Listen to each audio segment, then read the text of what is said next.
Okay,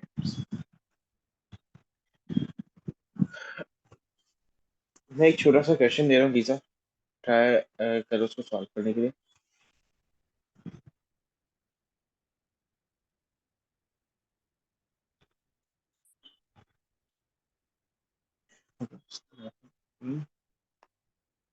The question is,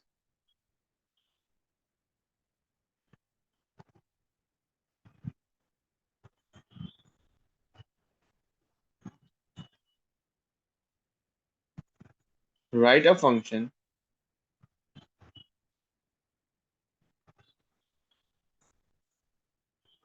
check id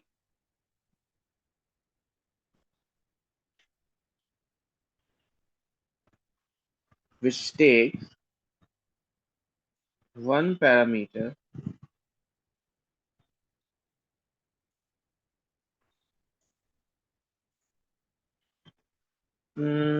which takes an id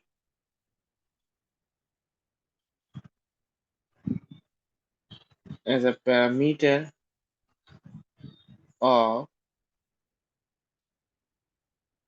data type. Data type इसकी बना देते हैं हम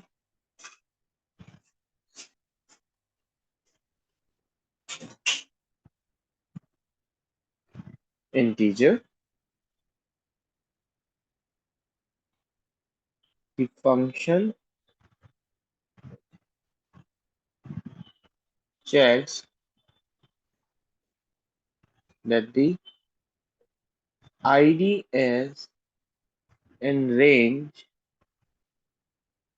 of 1111 and 9999 inclusive. If id is in range,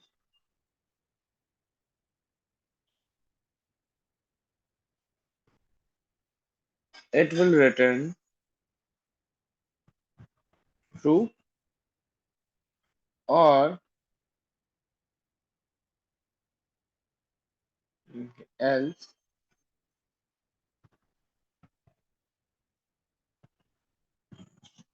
it will return false. Yes बेटा, लिख सकती हो? जी सर, कोशिश करूंगी।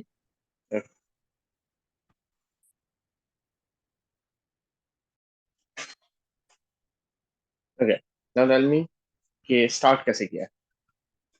सर स्टार्ट से पहले फंक्शन लिखा, check ID, bracket ID integer और एक ब्रैकेट सेकंड, क्लोज एक सेकंड, एक रिटर्न बूलियन। सेकंड, एक सेकंड, एक सेकंड। फंक्शन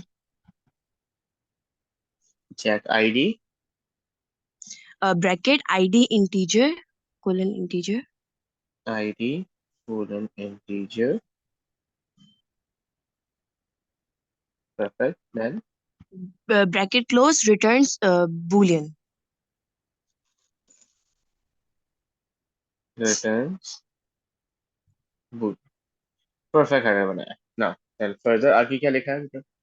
फिर मैंने इफ की एक स्टेटमेंट लगाई है कि if ID is greater than equals to 1111 and id less than equals to 999, then आप ट्रू की वैल्यू, एक मैंने वेरिएबल बना लिया रिजल्ट, उसमें आके सेव कर लोगे और रिटर्न रिजल्ट कर लोगे। देन क्या करते हैं ना कि रिजल्ट की आपने वैल्यू आपने कहा, ट्रू की इसको हम वैल्यू ट्रू रिजल्ट में कर सेव देंगे। कर, एंड और नहीं, मैंने एंड इफ नहीं किया, मैंने फिर एल्स करके फॉल्स की वैल्यू एरर में डाल दी, एक एरर का एक ठीक वेरिएबल ले ठीक, लिया।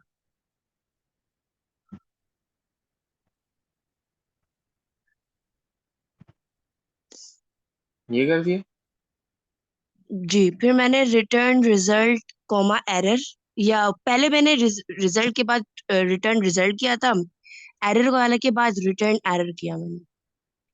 अच्छा, अब देखो बेटा, आपने ट्रू या फॉल्स एक ही वेरिएबल में लेके आना। नहीं, मैंने एक ही फील्ड में लिखा है ना। जी बेटा, क्यों? आप एक चीज रिटर्न करवा सकती हो ना, फिर आपको वरना आगे अलग से कंडीशन इफ लगाना पड़ जाएगा। तो आपने सीधा अच्छा। देखा रिटर्न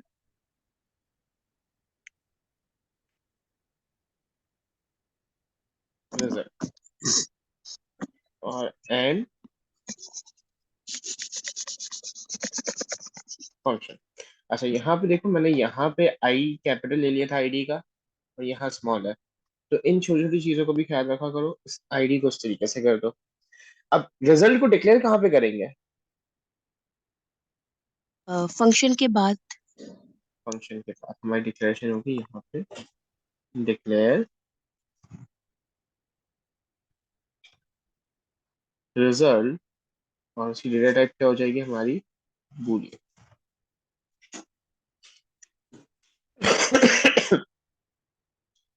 तो अच्छा, अब एक चीज और, मैं उसको रेड से करके दिखा रहा हूँ।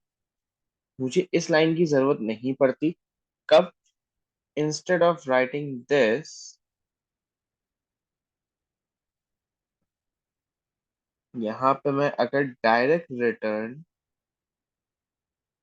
ट्रू कर देता, और अगेन यहाँ पे डायरेक्ट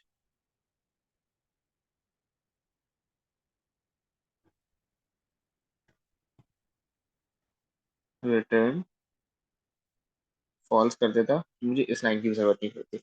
ये चलता कैसे देखो, अभी भी बात तुम्हारी जो तुमने लिखा है वो बिल्कुल ठीक था, बस वो एक वेरिएबल का फर्क था, क्योंकि अलग अलग वेरिएबल्स करने का फायदा नहीं। हम रिटर्न एक ही फंक्शन में एक ही वैल्यू रिटर्न कर सकते हैं। तो आपने क्या किया, आपने कहा कि फंक्शन के अंदर एक पैरामीटर आएगा आईडी। हमें अब आईडी को डिक्लेयर करने की जरूरत नहीं है, क्योंकि वो फंक्शन के हेडर में एज अ पैरामीटर के तौर पर समझ आ गया। फंक्शन डेटा टाइप का रिटर्न करेगा, बूलियन करेगा। तो अगर आपने वेरिएबल कोई बनाना है तो उसको बूलियन दे दिया। अब मैं यहाँ पे अगर डायरेक्ट लेके चलता हूँ, if ID is greater than 111, suppose मेरी आईडी थी 555, ओ क्वाड 5555, तो जाहिर सी बात है इस रेंज के बीच में, तो वो क्या करेगा? रिटर्न ट्रू करेगा, और रिटर्न ट्रू करने के बाद सीधा कहाँ आ जाएगा? एंड एफ पे, और फिर एंड फंक्शन। अब सपोज अगर आईडी मैंने डाली है 10,000, तो 10,000 इस रेंज में नहीं आती, तो वो सीधा एल्स पे जाएगा, रिटर्न क्या करेगा? फॉल्स, एंड एफ, और एंड फंक्शन। तो बात एक ही थी, चाहे ऐसे लिखो या डायरेक्ट रिटर्न करवा दो, आप दोनों पॉसिबिलिटीज में बिल्कुल सही जा रहे हो।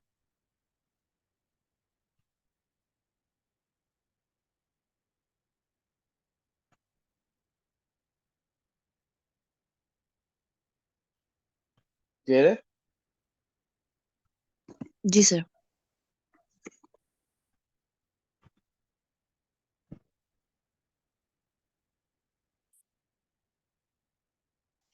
ओके, एक और क्वेश्चन।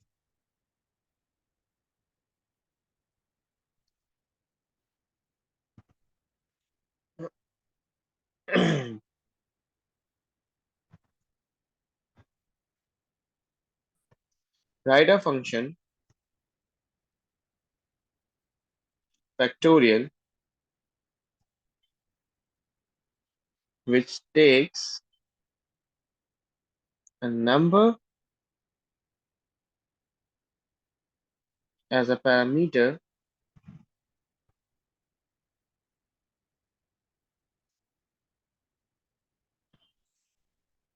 नंबर की जगह उसको और स्पेसिफाई कर देता हूँ, integer, which takes an integer as a parameter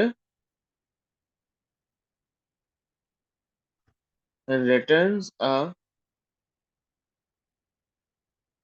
factorial of that number। अच्छा, फैक्टोरियल क्या होता है?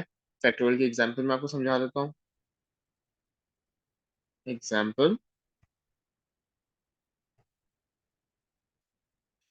फैक्टोरियल 4 क्या रिटर्न करेगा?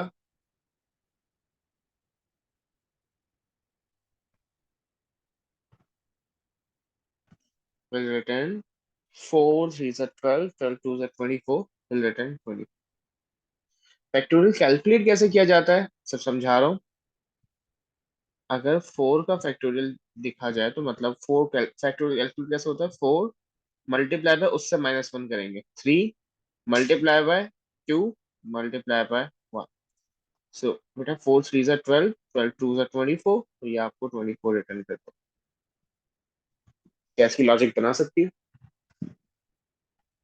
मतलब सर जैसे आपके पास अगर 4 के अलावा अगर आपके पास 5 गिवन हो तो आप उसको हाँ, 4 3 2 1 से मल्टीप्लाई कर दो। यस, 5 को 4 से, 4 को 3 से, 3 को 2 से, और 2 को 1 से। जब तक 1 नहीं हो जाता ये करते हैं। आप सपोज अगर मैंने 10 डाला है तो 10 को 9 से, 9 को 8 से, फिर एक एक -1 करते करते करते कब तक करते हैं हम, जब तक वैल्यू 1 नहीं हो जाती। ये इसकी लॉजिक है।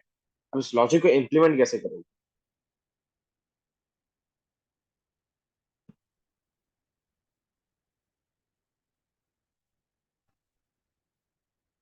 सही, ट्राई करो। जी मैं करती हूँ।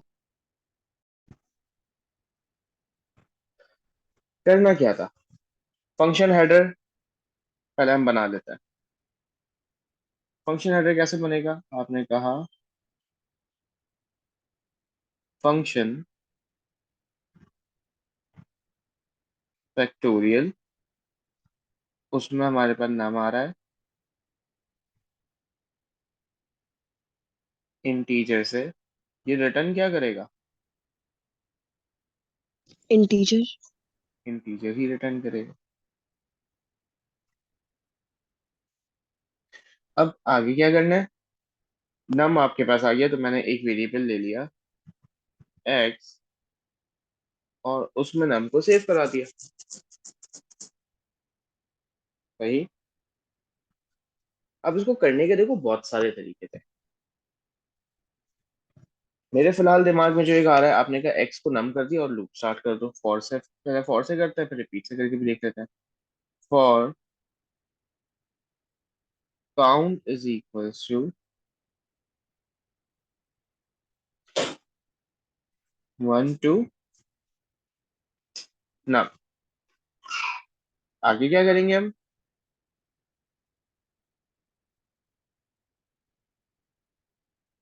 सर आपने जो नम की वैल्यू जो एक्स में सेव करा दी है तो आपने जब काउंट लिखा कि फॉर काउंट 1 टू नम की जगह हम एक्स लिख सकते हैं क्या? हाँ हाँ लिख सकते हैं, लेकिन अभी रुको, मैंने ये भी क्यों लिखा है ये फिलहाल देखते हैं। देखो, प्रोग्राम रटा हुआ नहीं है, कुछ भी नहीं है, फिलहाल जो लॉजिक बन रही है असल में हम लोग ये ज्यादा रिकर्जन से कर लेते हैं। तो आपने कहा, मैंने एक वेरिएबल ले लिया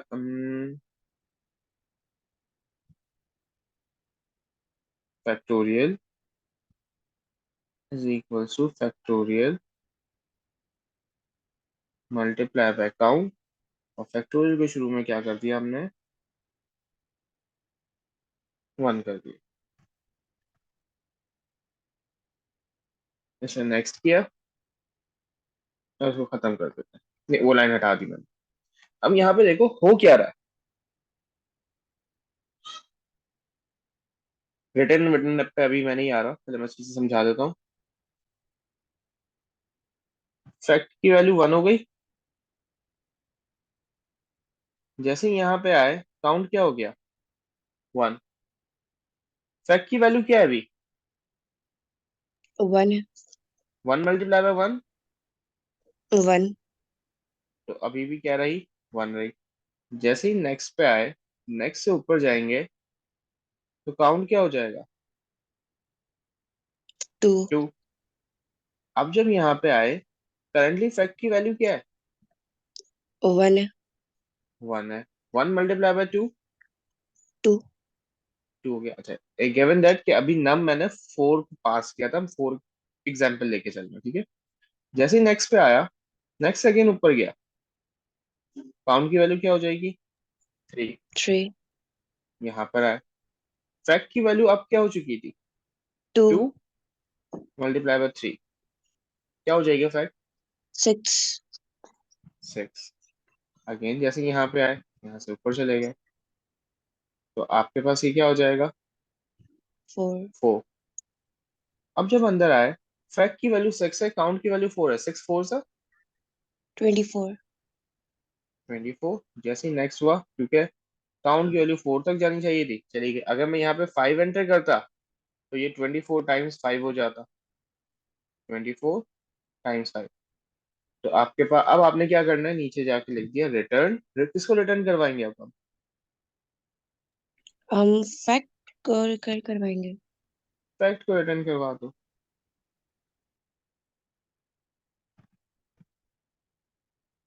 एंड फंक्शन। समझ आया? जी सर। पक्का? जी जी सर, आ गया।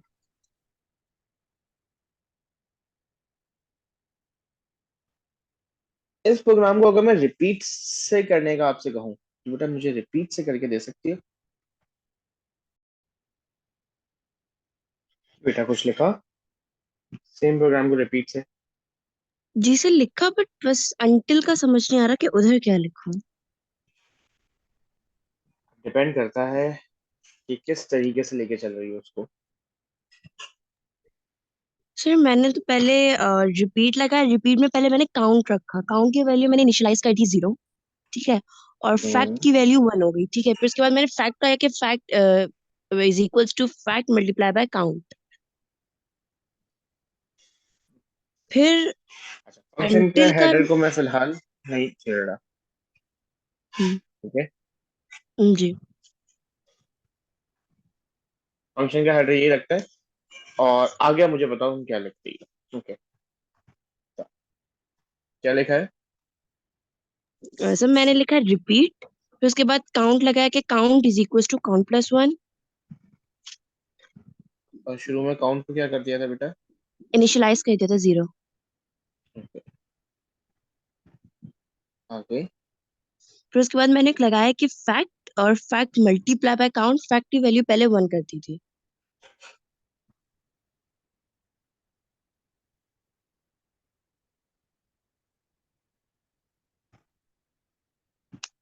ठीक है।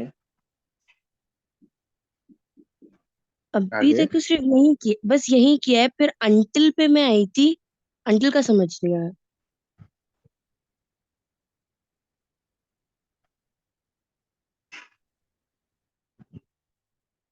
सही है। सर क्या लिखा है? Until count count is is equal equal. To, अब सपोज करो नम मेरे पास मैंने 4 भेजा। चेक करते हैं, ठीक है। यहाँ पे आए फैक्ट की वैल्यू हमने कर दी 1। काउंट को हमने कर दिया 0। यहाँ पे आए काउंट की वैल्यू हो जाएगी 1। और 1 मल्टीप्लाई बाय 1 फैक्ट रहेगा 1 पे ही। क्या 1 इज इक्वल टू 4 है? नो। हम वापस ऊपर चले गए। फिर यहाँ पे आए count is equal to count plus 1, count को हमने कर दिया 2। Fact multiply 1 multiply by 2 fact भी हो जाएगा 2। Until count is equal to num, क्या काउंट नम हुआ? नो। फॉल्स है। फिर ऊपर आ गए। फिर आगे इधर है count equal to count plus 1, count की वैल्यू हो गई 3। यहाँ पे है fact multiply by count, 2 3 is 6। क्या काउंट काउंट 3 है, नम 4 है, 3 इज इक्वल टू 4 है? नो। फिर ऊपर चले गए। फिर again count is equal to count plus 1, count हो गया 4। यहाँ पे है fact is multiply by count, fact is 6, 6 multiply by 4 is 24। 24। until count is equals to num, क्या count is equals to num है? Yes, 4 is yes. Equals to 4 हो गया programme बन। और हमने नीचे कर दिया रिटर्न और रिटर्न।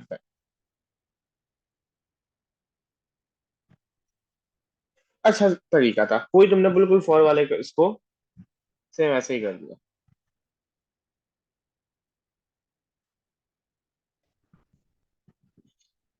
एक और तरीका मेरे जहन में आ रहा था,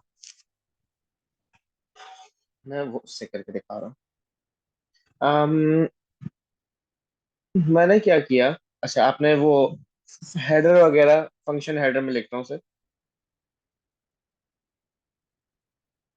फंक्शन का हेडर आ गया जिसमें हमने नम को इनपुट करवा दिया था, वो पैरामीटर पास करवाया। उस नम को पास करवाने के बाद मैंने एक वेरिएबल अगेन फैक्ट ले लिया। और फैक्ट के अंदर मैंने नम को सेव करा दिया और प्रोग्राम को रिपीट कर दिया। रिपीट करते ही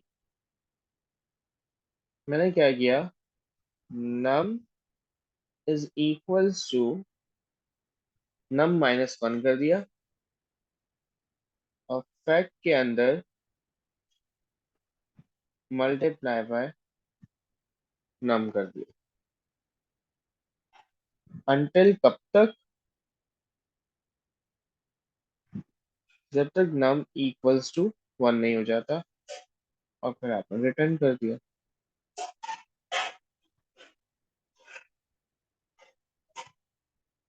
ये समझ आई लॉजिक? नहीं सर, इसको थोड़ा एक्सप्लेन करें। हाँ, देखो, मैंने जो यहाँ पे लॉजिक जो ये वाली शो की थी ना, देखो हम यहाँ पे क्या कर रहे हैं, हमने यहाँ पे शुरू में 1 × 1 किया, फिर जो उसका रिजल्ट आया उसको मल्टीप्लाई बाय 2 किया, फिर इसका जो रिजल्ट आया उसको मल्टीप्लाई बाय 3 किया, फिर इन दोनों का जो रिजल्ट आया उसको मल्टीप्लाई बाय 4 किया। तो यहाँ पे और यहाँ पे उल्टा चल रहा है, तो लॉजिक ठीक है। यहाँ पे मैंने क्या किया, मैंने सपोज करो नम की वैल्यू रखी थी 4, तो फैक्ट शुरू में क्या हो जाएगा, 4, जैसे इस लाइन पे आया। जब मैं यहाँ पे आया, मैंने num is equal to num -1 कर दिया, नम की वैल्यू क्या कर दी, 3 कर दी। अब ये 3 करने से मेरा फायदा क्या हुआ कि इस लाइन पे जब मैं आऊंगा, बेटा what is the value of fact, 4। 4। 4 multiply num की वैल्यू क्या है, 3। 4 3 जा 12। देख रही हो, 4 मल्टीप्लाई बाय 3 हुआ, जो ओरिजिनल लॉजिक जो फैक्टोरियल की होती है। फिर यहाँ पे आए, क्या नम 1 है? नहीं। नो, ऊपर चले जाओ, num is equal to num -1, num की वैल्यू क्या हो गई, 2 हो गई। फिर यहाँ पे आए, fact is equal to fact multiply by num, fact की वैल्यू क्या है, 12, 12 2 जा 24। 24। फिर यहाँ पे आए, क्या नम 1 है? नहीं। फिर ऊपर चले गए,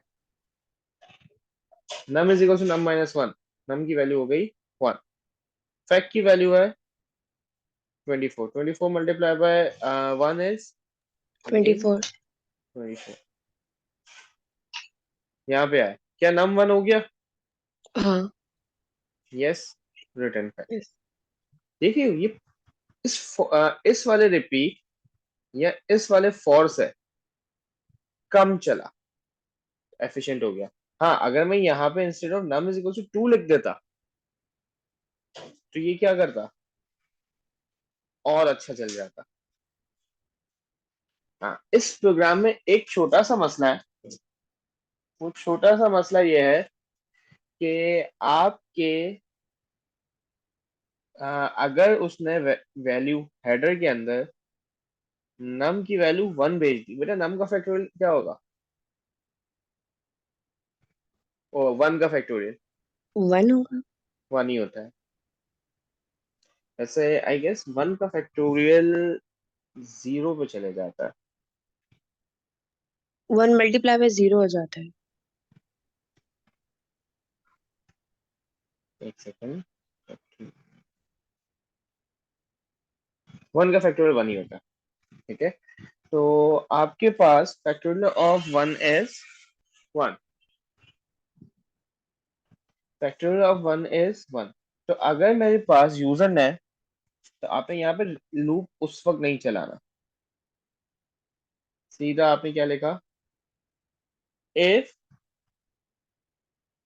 num is greater than 0 then ये सारे काम करे, वरना और एंड एफ कर दे, और रिटर्न फैक्ट। तो क्या होगा, फैक्ट की वैल्यू 1 ही होगी यहाँ पे, वो ऑटोमेटिकली 1 को रिटर्न ही कर देगा। तो इफ की कंडीशन खैर लगाने की फिलहाल हमें जरूरत नहीं है अभी, क्योंकि हमें मेन लॉजिक बनाना था और फंक्शन को सीखना था।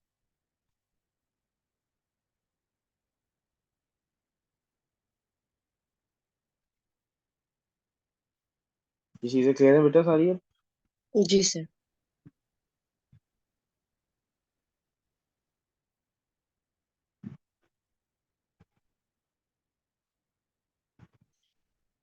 अब एक छोटा सा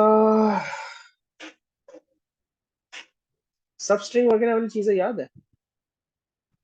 सर थोड़ा बहुत याद है।